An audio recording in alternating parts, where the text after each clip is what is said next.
Incredible film. And here to talk about the costumes from Poor Things, please welcome costume designer Holly Waddington.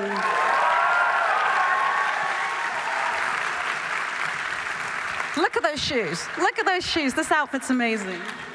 Hi, Holly. Oh my gosh. Wait, can you see her shoes? Costume designers, incredible style. Congratulations on everything, Poor Things. You can sit back. Yeah, we're good. Sorry. I mean, Emma Stone and Bella Baxter, what an incredible character to follow, just to see this journey she goes on. But talk about how you approach that through costume design.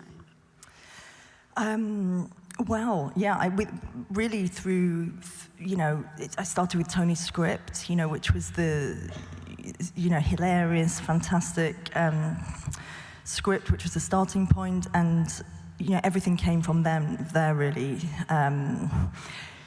I had this great big book that I made, this huge thing. I split it into chapters, the different sections of her development, and really the costumes had to describe her transformation from being a young child through to being a fully formed person. And so it was an ever-evolving piece of work. It was a collage. I had, it was the job, really, working out that journey.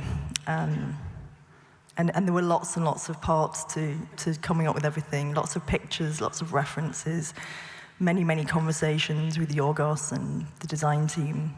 Yeah, I love that. And at the beginning, especially, the black and white sequence when she's in the house in London, talk about her style there, because she's this woman trapped, or she's an infant trapped inside a woman's body. So what was her style? Yeah, so the clothes at the beginning were very much, based on the idea of her being, a child wearing grown women's clothes, but not wearing them properly. So the conceit was that she'd been dressed every morning by a maid, Mrs. Prim, and that during the course of the morning everything would have come off, because it's very hard to keep a child in a sort of Victorian outfit, and so we just completely didn't bother with the corset, which is the piece of clothing that gives the shape, gives the silhouette, creates the period. So we got rid of that because there's no way that this person was going to be able to wear a corset.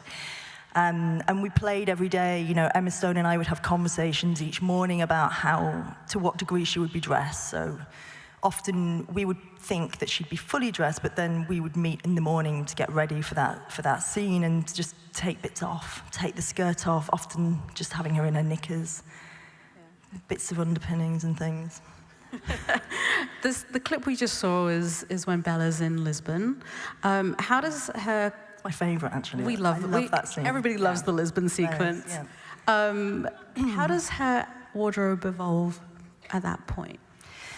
So in Lisbon, I was thinking about how my sister and I used to dress when we were kids, when you're dressing in your mum's wardrobe, and it's all a bit wrong, and it's all a bit the wrong way round. So I was trying to create this sense of discordancy. When she gets to Lisbon, she's got to put the clothes on herself. She hasn't got Mrs. Prim. Duncan's there to help her for things like the evening dress, that gold evening dress, to get her, there's no way he's going to go out for dinner with her, with it all on the wrong way, which we did explore that idea. So there's a sort of, the fabrics have grown up a bit by this point. So we left behind the seersucker, the quilting, all the fabrics that we associate with childhood. They stayed at home. Things become more sheer, much more... we see more of her body. They're more, the knicker shape changes. We left the little weird nappy covers back in London and put her in some, you call them tap pants over here. We call them French knickers. But this was the pant style that we went for. So there's a sort of gradual growing up of the clothes. There's a mature, it's chaotic and disorienting. Chaotic and a bit of a mess. That was what I was going for. but then it sort of matures by the end of the film. By the last scene in the film, she's wearing a jumper and a pair of culottes, and it's no longer very conspicuous. It's just some clothes. There's this bit before when she becomes a medical student. She's wearing proper tailoring. That was a kind of moving away from all of these sheer things, these kind of playful, frilly things, into something that's much more tailored, that identified her with these men that she's in the medical school with. But obviously, she forgets to put the skirt on. But she doesn't forget, she doesn't know that you should wear a skirt with the suit. Take me back one step then into Paris when she's wearing the condom coat. And it is, you called it the condom coat. I did, because it is very, that shade of latex is like an early historical condom. It just, I mean, it does look a bit like one.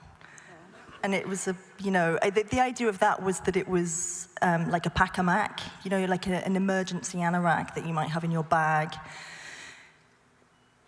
In this situation, she found herself in Paris. It's freezing cold. I thought it was funny that it would offer her almost no protection at all with her peep-toe shoes in the snow.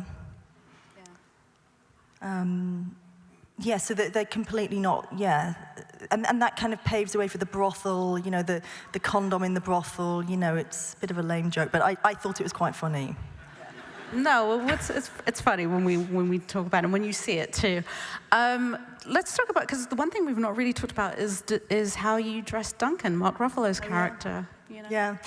So he is based on these sartorial cartoons, no, not sartorial, satirical cartoons of the late 19th century that you get in British magazines like Punch, and the men look ridiculous. They've got, their chests are pumped out, they've got these really curvy bodies, they've got their bottoms sticking out, their chest pumped out, they've got these big top hats on, sticks. And I think they look a bit ridiculous. So we were trying to communicate something of that in his clothing. It was really that we were looking at. I made him a big chest piece, like a padded chest piece to really push out his chest, and like bottom padding to give him a really curvy bottom. And he's got slightly rounded thighs. We made him cycling shorts with padding all built into them. He even has a little phallus, like a little extra in his pants, and a corset. He gets the corset.